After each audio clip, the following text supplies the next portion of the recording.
So now she's on the 9th floor of West Penn Hospital, and my husband is on the 3rd floor. But you're not up for that kind of life disaster, for lack of a better term, at 25. I'm supposed to do more, which is where the destined for more has come from.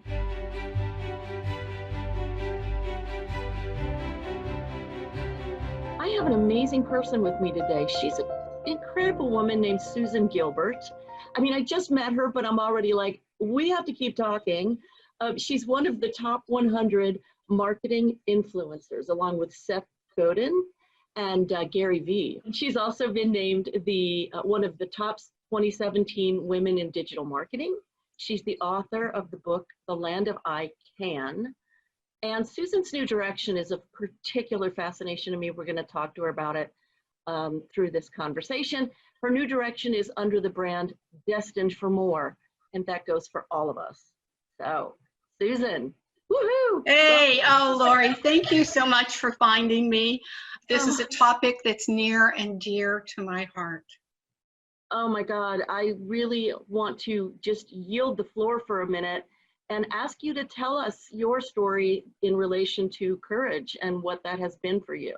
Yeah, well, it's something that I learned very early in life, and it's one of those things that you don't ask to have happen. It's not something that you pray for or ask for, and yet as you'll hear as I continue down this storyline, that it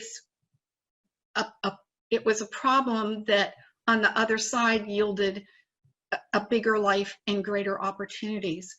When I was only 25 and had been married just a few years to a man who returned safely, thank goodness, from the Vietnam War.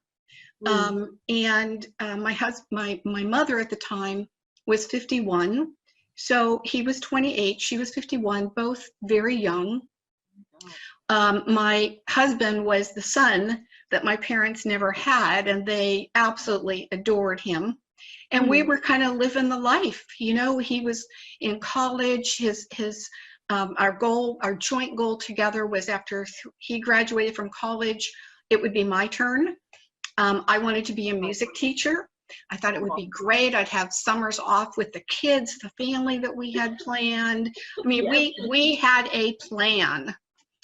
Then in the winter, when a lot of people have colds and flus and even pneumonia, my husband had that ongoing cough, fever, illness that just wasn't going away. And we finally got him to go to the doctor, who did some blood work and sent us home to wait for the results. And I got that phone call that said, take Dave to West Penn Hospital immediately. The hematologist will be waiting for him. He was diagnosed with acute myelogenous leukemia, a prognosis of 6 weeks to live without treatment. And of course, he began treatment. I won't go into the story of how many times the treatment had to be stopped because of reactions. My mother was so distraught over this situation that she was having stomach and digestive issues. She finally went to the doctor, and we found out that she had cancer of the colon that had spread to her liver. So now she's on the 9th floor of West Penn Hospital, and my husband is on the 3rd floor of West Penn Hospital. And my life for the next 6+ months was going back and forth, up and down the elevator between the 2 floors. Oh boy. He passed away first. And then several months later, my mother passed away. And that whole odyssey took place in less than the span of 1 year. My husband was 3 credits away from graduating from college. So again, you know, life as I knew it was gone. I was 25, and I was a mature 25-year-old.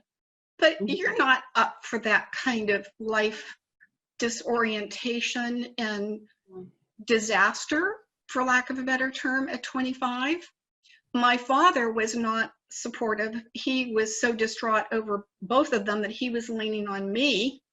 And I had a younger sister who was leaning on me than people who I would meet, whether it was relatives or friends who would, greet me on the street and say, "Oh, how are you? I'm so sorry." And they were well-meaning. They were well-meaning, and God loved them for sharing their grief on the situation with me, but that's not what I needed. I needed to be uplifted. And rather than feel like a victim, which is how I was beginning to feel, I had already done a lot of self-introspection study. I was studying Edgar Cayce and Carl Jung, and that was already a part of my life. And so I went inward. And what I heard, Lori, was a voice that says, there's more. There's more to life than this. So when my husband had first finished his tour of duty, we had, for a very short, the very first months of our life, we had lived in Southern California as he was stationed at El Toro, which is outside Santa Ana. And then when he finished, we went back to Pennsylvania, which is our hometown area. I remembered that first voice that says there's more, because I wanted to go to college, but I couldn't afford it in the state of Pennsylvania. So the first essence of believing that there was something more that I could do allowed the opening for me to explore other opportunities. And it's kind of like that reticular activating system that we hear so much about, that when we set our sights to buy a particular car, all of a sudden we see them everywhere. Yes. It's the same thing. Once Absolutely. we set our mindset of focus, and we'll talk a little bit more about that as our time together continues, because that's what I believe so much in, is where we focus. But I didn't know that. It was an inner wisdom that was speaking to me, because I didn't have the knowledge for it at that age. And so I began to realize and remember that in the state of California, if you establish residency after 6 months, you can go to a state college. Oh, wow. Yeah. And I'd already lost everything. Yeah. And while a lot of people later would say, where did you have the courage? Where did you have the courage to make that move? Part of it was, I've already lost everything. But the other part of it was that inner wisdom that we all have. And I think there's so few of us that tap into it. I did it naturally. I can't take any credit. I think I have really good guardian angels that have looked down on me and swooped in on me and lifted me up when there weren't humans around to do that for me. But that's what I feel my purpose in life now is, to help other people get their inner courage. They're meant for more. They're destined for more, because I feel like so many of the things, and I mean, I could keep you on here for hours telling you stories, and I won't, but on that, every time there's been a problem in my life, if I looked beyond the problem and asked the question, where's my focus? Where's more? Where am I destined to be? Things would start to open up for me that I would not otherwise have seen. And I'll give you another quick example. When I did move to Southern California, didn't know anybody, got a minimum wage kind of job just to bide time until I could get my residency and figure out what my college curriculum would look like, and then I would find work that would fit around the curriculum.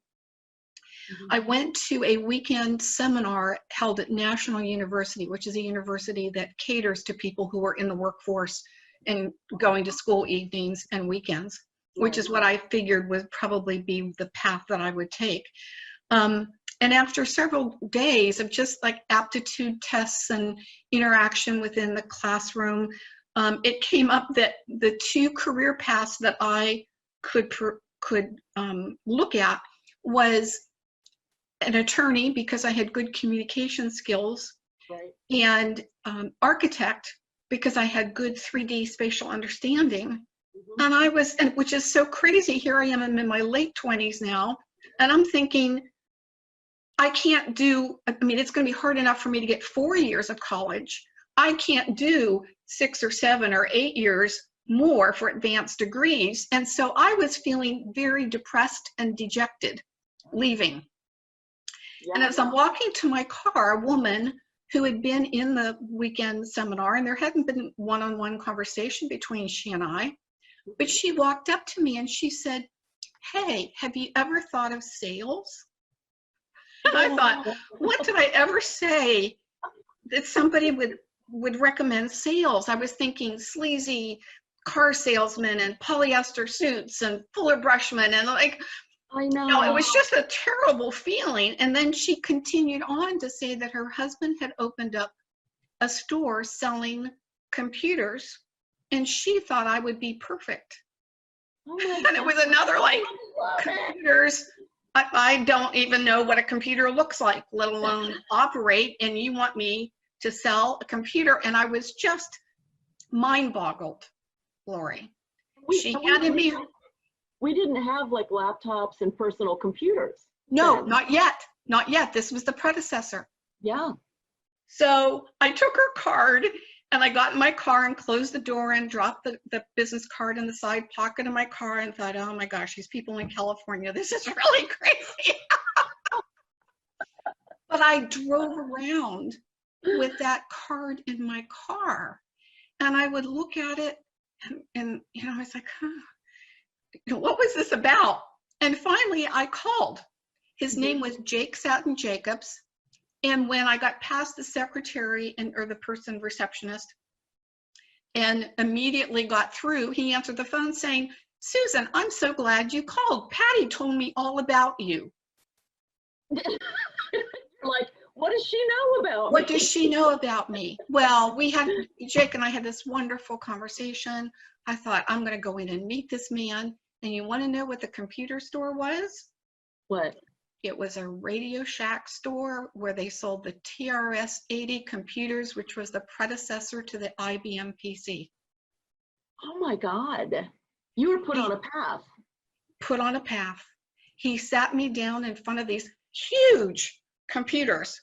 Oh yeah. And showed me how I could insert and delete instead of working on a typewriter with whiteout and Yes. those little sheets you put in there with the white stuff on them. He showed me how to sort in a database by different criteria. And I was like, oh my gosh, I would have had to do that by hand, you know. Showed me how to use a spreadsheet to do what if statements. And I was sold. I did not know how that computer worked. I barely knew how to turn it on, but I knew how to use it. Yes. And with that, I started going out. He set me up. He hired me. I started. He set me up on a vertical market to go out and meet with attorneys who were using Wang word processors. Talk about ancient history. Yes.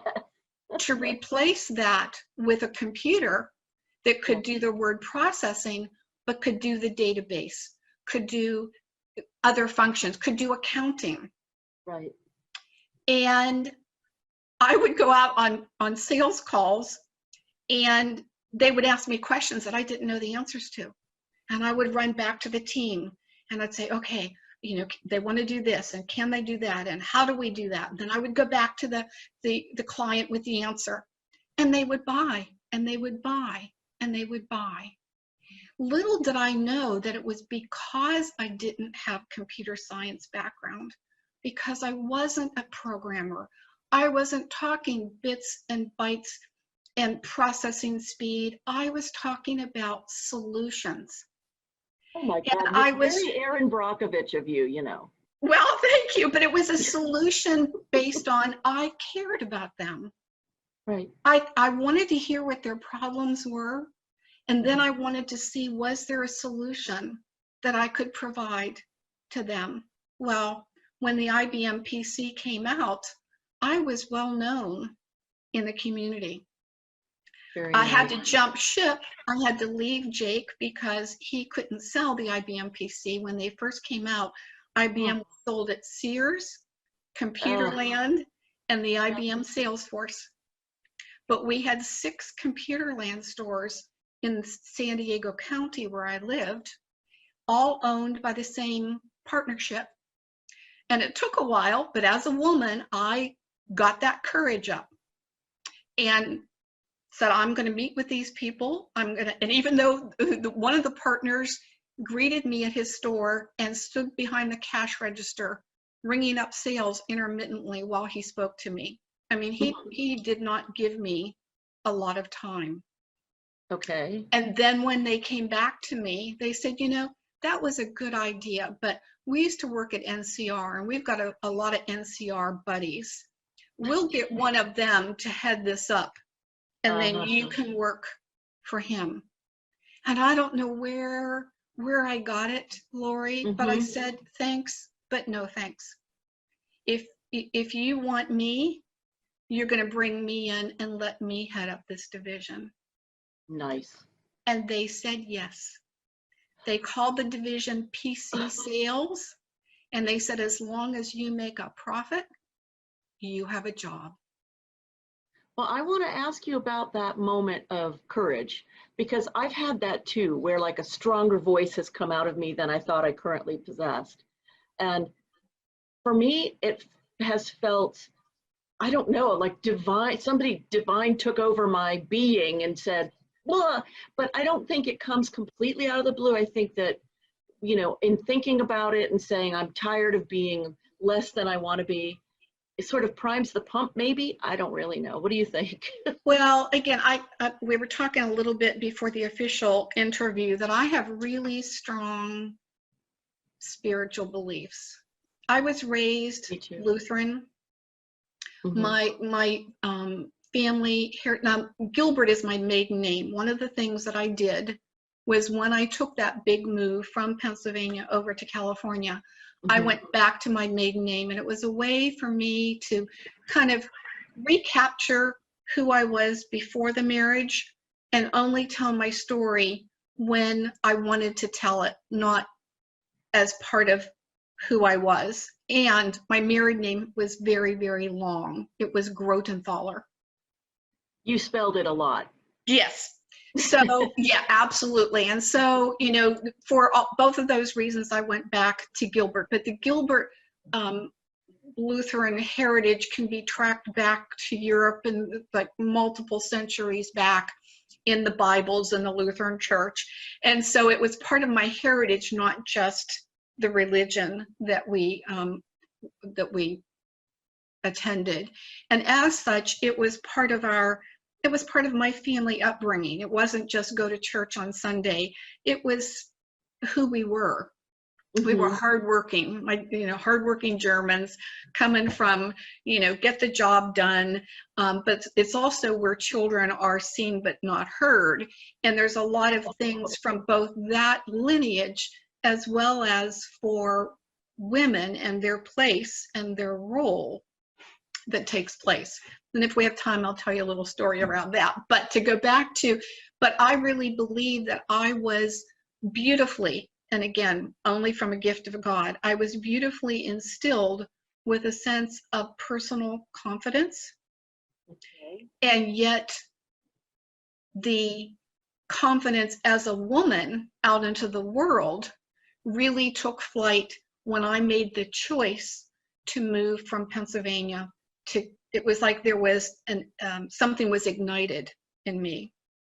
And once I was willing to take that first step, because I believe in taking one step, the Land of I Can talks about taking one step, that one step leads to another. And every time we stretch outside our comfort zone and we do something that our mind tells us, I don't think you can do that. I don't think you can do that. I don't think you can do that. And then you do it and go, oh, I did that. Wasn't that hard? Thinking about it, worrying about it was harder than just doing it. I think you're building a muscle. like a courage muscle. Yes. So I had already been living in Southern California. It took a courage muscle to call Jake.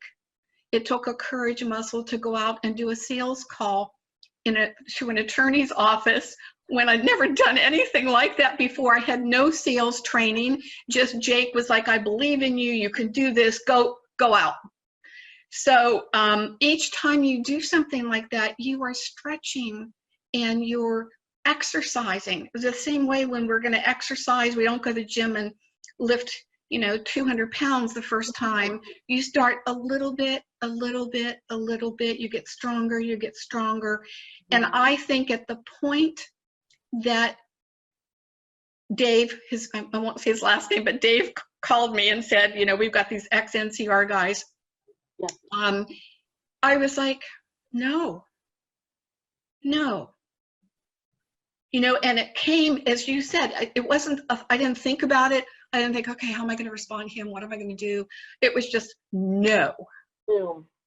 Boom. Yeah. And I didn't say it in a mean-spirited way or, difficult way. It was just, no. If you want me, I need the person to do it. And the craziest thing is immediately he goes, okay. When you stand in your truth, when we stand in our truth with a capital T, not truth like I believe this today and I might think that tomorrow, but when we stand in our truths, it's really powerful. And I'm very interested in you talking about the fact that you work with, actually you work with men more than you work with women. So that's a well, it's been an evolution. When I first launched The Land If I Can, and it's just a gift book. I have it right here because I actually had read something to someone earlier, but cool.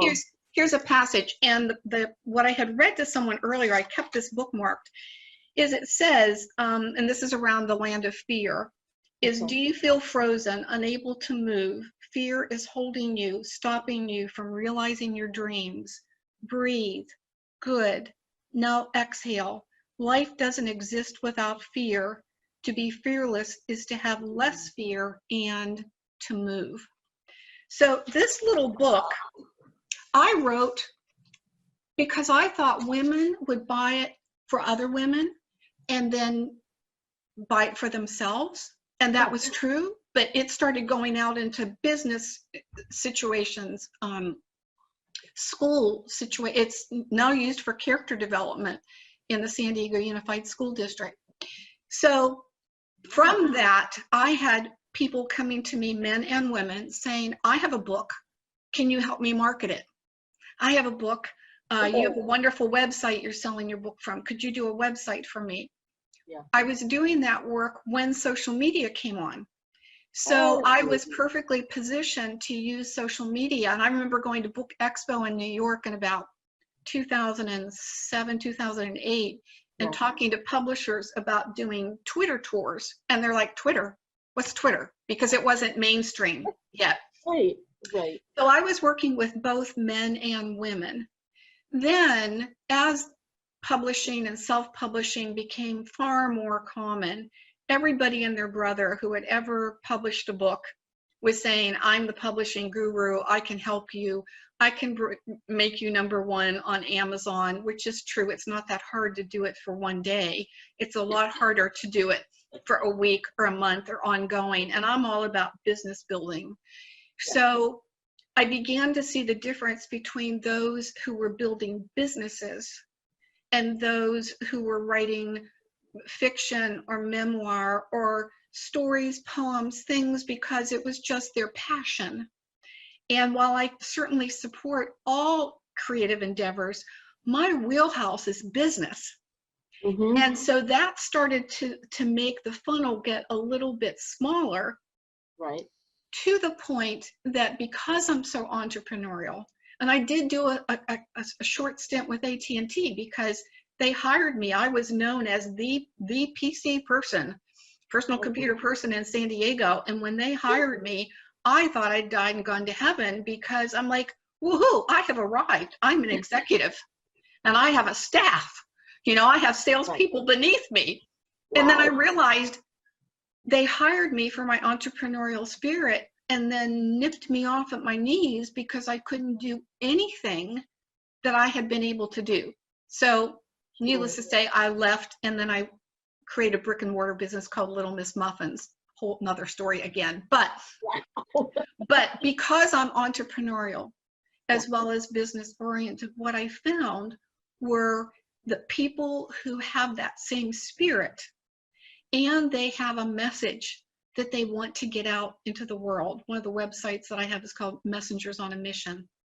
Okay. So I love working with people who have that inner calling. Not everybody has it. Not everybody has to have it. But Right. if you do, if you have that calling inside that says there's more, I'm supposed to do more, which is where the destined for more has come from. Those are the people that I can really get behind, and I can really help. And it just tends to be in ratio 2/3 men, 1/3 women. The other thing, go ahead. Wanting more is a passion. It is a feeling, a knowing, a drive. And if you don't have it, that's fine. Exactly. Like if you don't want it, that's fine. If you hear this and you think, I wish I had that, guess what? It's latent. It's coming. Yeah, it's like the goal of our lives is to have a deep satisfaction with our lives and to live in peace and harmony with the life that we're living.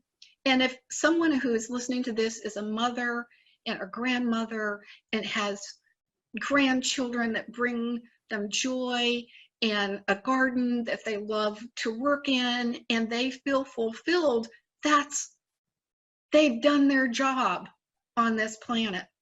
But the people that come to me are the people that say, I have this message and I don't know how to get it out. I have a book and I don't know how to get it out. Or I want to write a book, I want to go out and speak. I have a lot of people come to me and I want to go out and speak. And I'll say, well, that's great, but all speakers should be authors and all authors should be speakers. So let's look at what your core message is, which is where the branding comes in. Let's look at what your core message is and then build your platform from that. So it isn't that I work exclusively with men, but what I think is interesting about my work with men is that we as women come together and support each other. We'll talk about our heart and our feelings for the most part. Not every woman, no generality is good, but just as a sex, the women will tend to share more and show more emotion. And I think about my dad, who worked in the steel mills for 25 years and was in the Army Reserves for 25 years.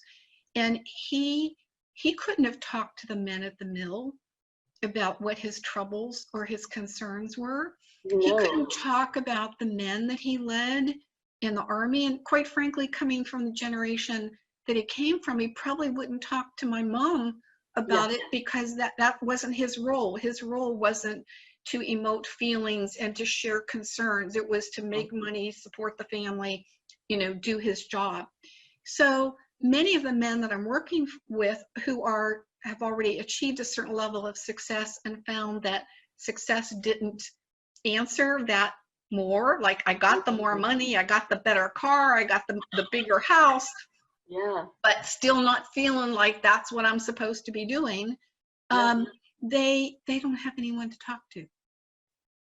And they also, I think, if they have had that certain level of success, they're not going to talk to their guy friends, and they probably aren't going to talk to their wife about it, is that they have more risk, in all honesty, because that risk of failure to do this new endeavor when they've already been seen as successful, and they could have egg on their face, so to speak, from their peers. So for me to be able to work with them is maybe it's, helping the men in my life. I can't help my husband, can't help my dad, but I certainly have compassion for their role on the planet. Well, I do have a question for you, and I wouldn't sort of pop it on you customarily. It's just that the times we're living in demand that I ask you this. And I had an interview yesterday with two African-American women. The first one I spoke to, both were upset. And the first one said to me, I asked her how she was doing with all of the riots going on and all of the ongoing deaths, murders and things like that. And she said, oh, I'm just taking one day at a time and doing what I can. She said, and I appreciate you asking, but she said, I would rather you asked your white guests. And I said, oh, that is rather provocative and needed. So my question for you is, you and I we know what it's like to be women in a man's world, although you've told me previously that it actually took you some time because of your inherent self-confidence to understand why a woman wouldn't have self-confidence, but let's leave that lay where it was. Yes. And so I'm wondering, what would you say about all that's going on, the need to, you and I both love peace, but there are revolutions. There are things that bring about great change and that we can't do it any other way, or at least we haven't sometimes. So what would you say? Thank you for asking, first of all. Thank you. I thought about that when we're doing interviews around courage, but I wasn't sure you wanted to go there. So thank you for asking. I've been sitting with it over the weekend. I finally did a Facebook post on my personal, not my business, on my personal profile yesterday. Yeah. That basically said, there are no words, I have no words, but I'm listening and I'm here. And I think that those of us I'm a privileged woman. I work on the land of the property that I own. What you see in the background, this is my office in the upstairs of a barn on my property. How could I possibly think that I know how someone who was born of a different skin color feels? Can't do it.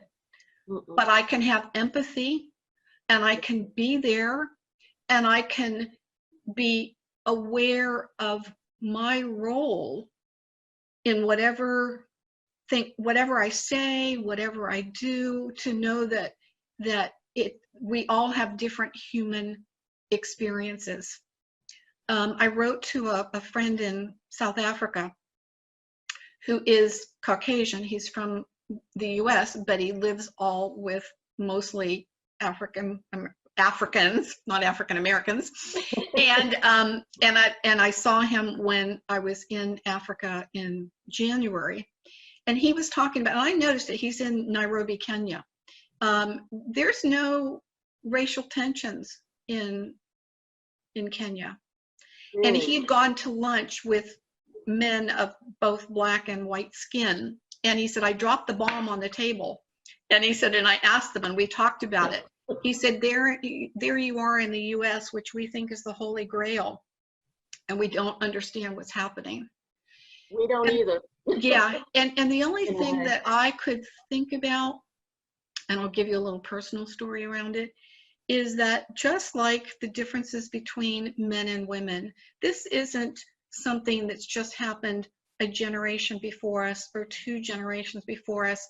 The differences between men and women's roles in the world goes back to the beginning of time. I mean, it's thousands and thousands of years old.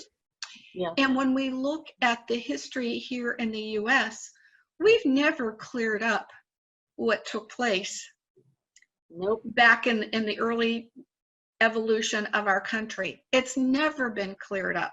No. And even though certain things get put in place in terms of hiring a minority, whether that's black or yellow or red or whatever that might be, that doesn't hit the core level problem that it's not equal. I was also writing in the same email that growing up, my mother was from the South. Okay. And my dad would take his vacation time. Now, when I think that he never had a vacation the whole time I was growing up, it just boggles my mind. But he drove us to North Carolina every summer. And then his vacation was spent doing repairs for my grandmother on her little house in the cabin, and then driving the family back again. And as a kid, I loved it because we would do all kinds of fun things like go to Gettysburg and drive down through the Smoky Mountains and come up to Washington, D.C. and visit, the Smithsonian. We did those things as part of that journey, but I'm sure that wasn't very fun for my dad. And yet, coming from the north, Pennsylvania being in the north, I would go down to the south, and I would see at the gas stations or the restaurants where there'd be the separate door for coloreds, or the sign that says no coloreds allowed. And I didn't understand that because we didn't have very many children of color in my school, but we had a couple.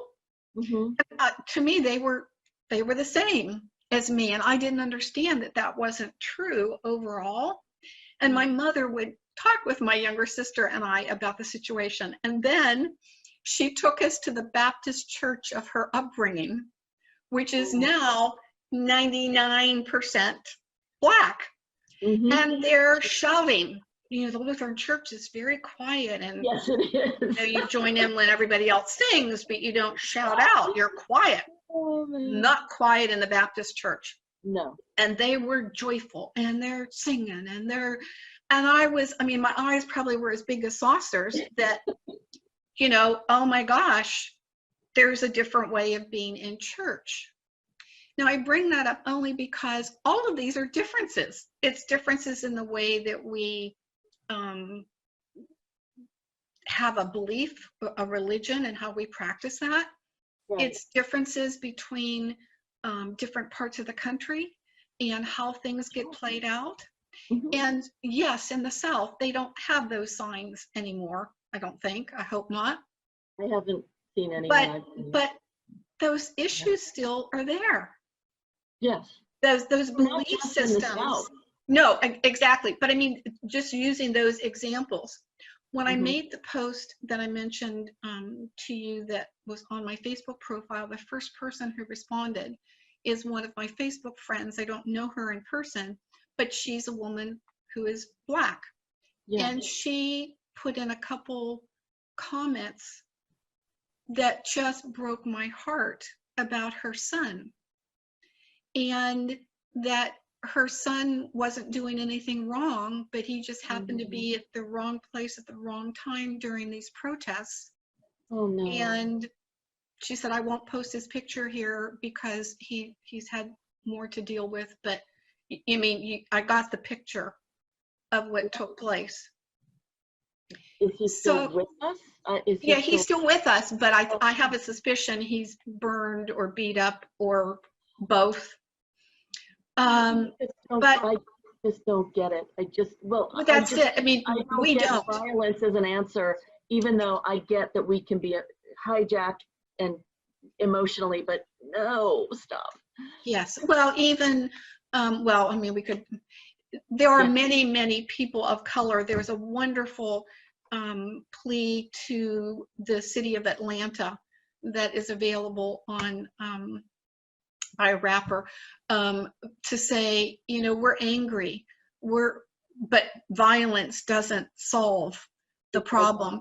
But it's just, people become violent, and I'm not condoning it, but when they think there's just like nobody's listening, which is why, there's the whole I am listening that is happening. I think we just have to listen and give a place for people to say, I'm angry and it's okay.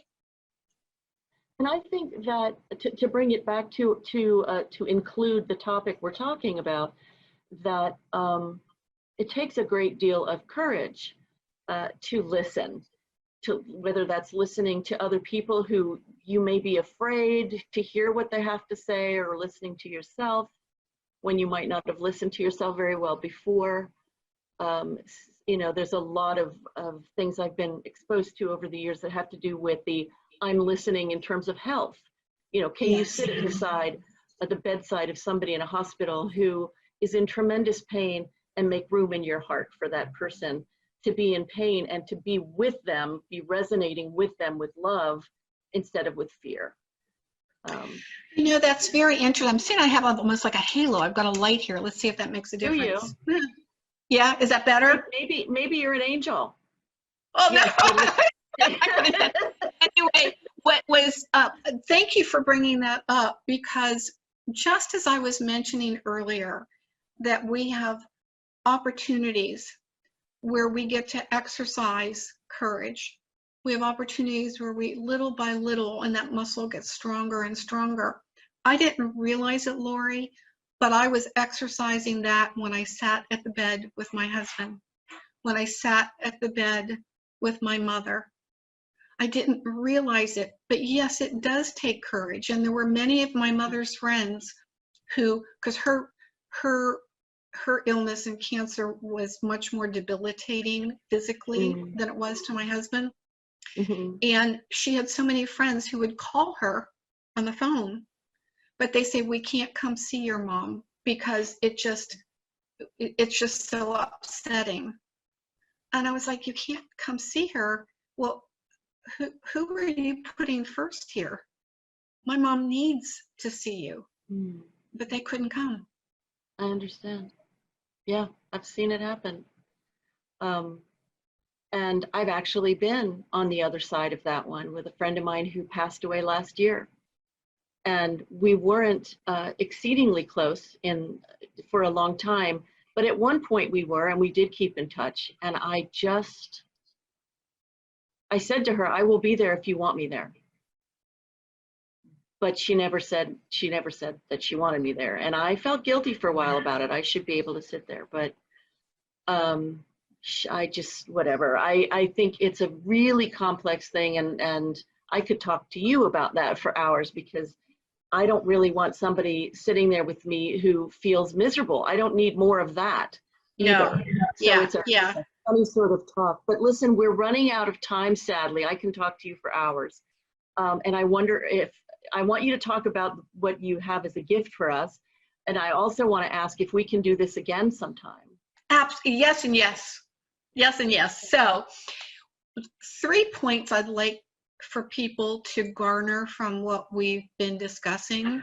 Thank you. And it'll fit with the gift that I have, is that when we get focused, tip number 1, and when we live in that focus with a wholeheartedness, with feeling, positive emotion, with joy, and we take one step. If we can do those 3 things, we can live a much more courageous life. And so my gift is how to focus on truly what matters. I'm looking over here at my screen that I've got, that you'll have as the download. It includes the ebook, the handbook, I Can handbook, I Can checklist, I Can worksheet. And so it gives the framework of some of the things that we've been talking about, and where my belief is, it's a personal thing of believing. And I'm not talking about wishy-washy, like, oh, I can do this, and I'm going to go get in a car and I've never driven before, and I'm going to get on the freeway. I'm not talking about foolishness. I'm talking about that courage within to instill and learn to grow the belief that we can do so much more than our brain will sometimes limit us in thinking.